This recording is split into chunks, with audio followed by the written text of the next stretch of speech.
9 lives should not be left in vain. We plan to let this be a living memorial, a living legacy, that never again will somebody be able to use that red rag as a reason for taking the lives of another human being. It's a fair guess that for most people watching me now, there are names of towns, municipal parks, schools, street names, and more in your region that identify with the Civil War and those who took part in it. And this is without there being a Confederate flag to adorn various statues and plaques. So in light of the flag debate that has gripped America at the moment, a logical question needs to be asked. Where does it all end? Let's get to work on the Wednesday News Call. Always a pleasure to welcome back veteran broadcaster, journalist, and founder of JaneUnchained.com, Jane Velez-Mitchell, joined by senior writer for the Washington Examiner, Sean Higgins. All right, Jane, you get first crack at this. Charleston killings leading to calls for removing monuments, statues of Confederate heroes. The first thing that comes to my mind right away is that all of these things didn't become racist overnight. They've been sitting there for a long, long time. You are absolutely right, Ed. This is an issue that has been kind of dormant for decades, but every action has an equal and opposite reaction. So people didn't wake up simultaneously and say, let's get rid of all these symbols of the Confederacy. There's one person who brought this to the national consciousness, and it's the young man accused of executing 9 people in a church simply because they were black, and he is photographed repeatedly with these Confederate flags. Now, for people who say, oh, well, you know, it symbolizes a lot of other things, the best example that I can use to illustrate why that's a flawed concept is the swastika. You know, the swastika existed for 5,000 years before Adolf Hitler used it and took it and turned it into a symbol of hate. Indeed, in Hinduism today, you will see swastikas in certain cultural icons, but we all know what the swastika stands for. It stands for intolerance. By the way, it's a symbol of the Holocaust. The Hindu symbol, I believe, is reversed. So you're saying that it is the same symbol, it's just been reversed for the Hindu religion, correct? According to the Holocaust Museum, which I was reading today, they have said that the actual swastika has existed for 5,000 years prior to Adolf Hitler. But the point that I'm making is that really it's what the symbol stands for. Okay. And this Dylan Roof sicko made it clear that the Confederate flag is no longer something that stands for antebellum mansions. It stands for racism. It's very fair to say that indeed when you look at where that flag started and who created it. All right, Sean, let's go to you next.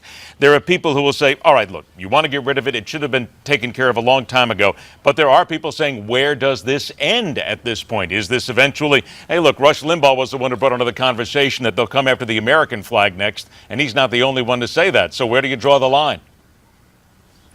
I think what Rush said is kind of hyperbolic. I'd be highly skeptical and surprised if this went much further than the flag. I mean, the issue, part of the problem in the issue here is, you know, the flag itself has been very specifically adopted by, you know, a lot of these organizations. They're fringe groups, but you know, we do see them, but they're not sort of adopting some of these other aspects. I mean, I'm a graduate of Gettysburg College in Pennsylvania. I mean, I went to a school that's a very sort of modern liberal arts school where you literally had a lot of the Civil War iconography all over the place because the school is actually part of the battlefield. But I don't think those aspects of things are the same problem as the flag itself. So I'd be very surprised if this went much beyond the flag. Well, let's look at this though, much beyond it. I got about 90 seconds left. What about U.S. military bases that are named for Confederates? Because you could have, Sean, some people who would say these were Confederate generals who were insurrectionists and traitors in many ways. So why are we naming our military bases after them? I suppose some people could make that argument. Again, I'd be skeptical to see if it went that much further than that. But should it go much further? Let me just point this out. Should it go to this? Should we start looking at military bases then in names there, in your opinion? No, I don't think so.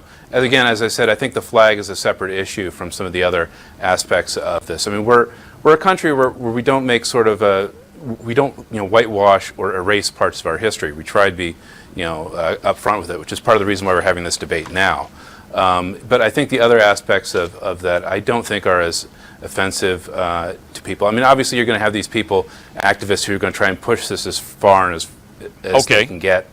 Okay, 30 But I don't seconds think to you that, then, the Jane. popular support is much beyond this. 30 All seconds right, to you well, then, Jane. in fact, it is going beyond that because there are calls all over the country, people turning around saying, oh, look, that school is named after Robert E. Lee. And, oh, there's a But should Army we change posts the that are name of the named military after- bases, though, Jane? That's the question. Should we change those names? Well, I mean, if you're going to object to the Confederate flag, these military bases were named after Confederate generals because of political pressure. And now there's political pressure in the opposite way and pushing against those names and saying like Fort Bragg, Fort Hood, Fort Lee, and all these forts that I never even knew they were named after Confederate generals. But now I'm learning that. So I think it's going to be would say most re-examined, people and the didn't, as a matter culture of fact. is going to make a decision on it, but here's the point. All right, Shouldn't hang we on, Jane. name I got to stop you right there military because we're right up posts against for a break. winners, We're going to come not back, talk losers? more right after this on MidPoint.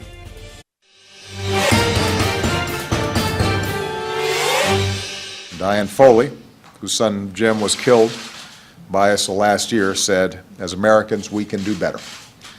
I totally agree. We must do better. And that's why I ordered a comprehensive review of our hostage policy. Let's get back to work. Veteran broadcaster, journalist, founder of JaneUnchained.com, Jane Velez-Mitchell, and senior writer for the Washington Examiner, Sean Higgins. Sean, you get first crack at this one. The president now allowing families of U.S. hostages to pay ransom. Good idea or bad idea?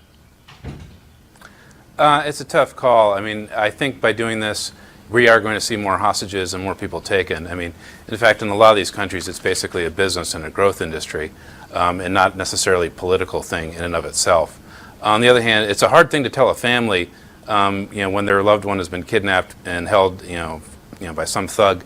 You can't do absolutely everything in your power to save them. So let's just say I'm glad I'm not the person who has to make the final decision on this. Is maybe the best part of this, though? Is maybe the best part of this, though, and Jane, I'll come to you on this, that they're no longer going to try these people on criminal charges. That's part of the fear, I think, that a lot of families had for a long time. Yeah, listen, my heart goes out to these families. It's living a nightmare. However, I don't think it's a great policy because I think it kind of incentivizes hostage taking. Sure. And I think it also could result in a situation where people who are rich get rescued. They come from rich families. People who come from poor families don't get rescued. We've also had instances where families have raised $250,000 to get a hostage from Al-Qaeda, and it didn't work. They gave the money and they didn't get the hostage that they sought. So I think it's very troubling, especially when you're dealing with a diabolical group like ISIS, for example. It has a tendency to legitimize them. Any kind of platform that they have where suddenly Americans are negotiating with them, even if it's American families, they're going to use that. And any money they get, they're going to use against us to create situations. Yeah, so I just think even though my heart goes out for the families, it's a very tiny, tiny, tiny fraction of people who are kidnapped, Americans who are kidnapped. I think the United States needs to exude strength, and that exudes weakness. I wouldn't do it. There you go. Okay, Sean, back to you again. Dzhokhar Tsarnaev, in front of the court today, apologized, claimed he was guilty, told the people in the court that he prays to Allah every day for his victims. Are you buying it? No, I'm not buying it. Look, I mean, it'd be one thing if this were like some sort of weird crime of passion, but they very deliberately and very methodically planned this out and planted those bombs in the place where they could do the most damage. You don't do that unless you're truly a radical. It's amazing how you can find forgiveness when you're facing the death penalty, and that seems to be what happened in this case. He's trying to avoid that. But I don't buy it, and I don't think any person with any sense should buy it either. Jane, I tell you, I think it's almost a non-story in so many ways. I mean, really, what did we expect from this guy? Of course, he's either going to tell everybody that he's still a jihadist or that he's apologizing. Either way, who cares? I agree. I think he illustrates the pathetic face of evil. We have a tendency to create evil into these sort of super negative superheroes, like a glamorizing ISIS. Indeed, the people who commit these really atrocious acts are pathetic, and they're miserable, and they're small. And I think that, in a way, focusing so much attention on him is counterproductive. I do have to say that I'm an opponent of the death penalty. If any case called for the death penalty, this would be it. But in a way, what does it accomplish? And we always want to maintain the moral high ground, and the best way to do that is to not kill under any circumstances. So that would be my message. Out of curiosity, Easy Jane, for totally me to say, though, off I the didn't subject. lose a family member. I've only got just a 10-second answer on this from you. Would you want the death penalty for the Charleston church shooter? I don't believe in the death penalty, and I have tremendous admiration for the people in that community who managed to exude the highest principles of compassion, even when tested So that's to a no. this degree. That's okay. All right, we'll go from there. No. 1 minute left, 30 seconds from each of you. Jane, Gmail now has an undo send option. Is it possible that Hillary Clinton was involved in creating this option? I would have created it if I could. I think it's great. It's probably great for Hillary. It's great for me, and it might be good for you too, Ed. Well, no, Jane, let's not go there, okay? That's another discussion for another time here. Sean, it does come, though, when you think about this now, that we haven't seen this. It actually, I think, was in AOL a long time ago, but now here's Gmail doing it. It just seems to me that it's a perfect response to what happened to Mrs. Clinton. I don't have any inside information, so I don't know if there's some Gmail person. No, none of who's us do. also We're all huge, just guessing. Hillary Clinton supporter, perhaps, but I wouldn't rule it out either. But my understanding is the way this works is it just simply delays the sending of the email and gives you a reminder, if you still want to do it later on. Which I think is a good idea. I can see a lot of sort great of- uses for this. I'll tell you, journalistically, personally, and so glad I have Gmail. Sean Higgins, Jane Velez-Mitchell, always a pleasure having you both on the show. Thanks so much for joining us, and we'll do it Thank you again so much. soon. All right, coming up next, Okay. right here on MidPoint, the American governmental agency that has one main job. One is all it's supposed to do. And then look at what it's doing. Find out how it is failing at it miserably. That and so much more when we continue right here on MidPoint.